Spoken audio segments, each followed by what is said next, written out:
très souvent, les révoltes dans l'histoire, pas contre l'État, mais pour un État qui nous ressemble, pour un État qui a une mission sociale, pour un État qui est juste, hein, ont pour élément déclencheur des questions fiscales.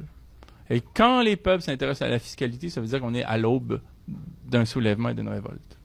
Est-ce que vous pensez qu'on est à l'aube? Oui. Oui? Ouais, je pense que le fruit est mûr, les gens en ont assez. Mais vraiment. Et ça a l'air de rien, hein, mais c'est les eaux dormantes. Hein.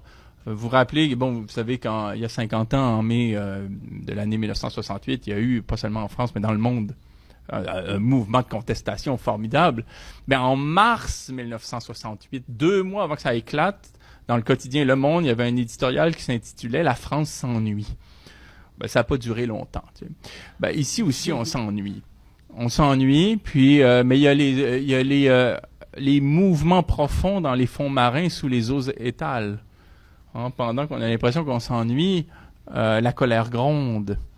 Et à un moment donné, ça ne pourra plus tenir parce que ce système-là, en quelque sorte, demande à des gens qui sont de plus en plus lésés de payer toujours plus pour des privilèges et des avantages qui sont accordés à des acteurs puissants qui, eux, contribuent de moins en moins à la vie sociale. Et on met dans la tête des gens toutes sortes de concepts comme l'individualisme, la gouvernance, l'entrepreneuriat, être entrepreneur de soi-même, savoir se vendre, mobiliser son capital beauté, son capital santé. On parle de nous comme si on était juste des petites femmes d'affaires, des petits hommes d'affaires dans notre coin, des lobbyistes de soi-même.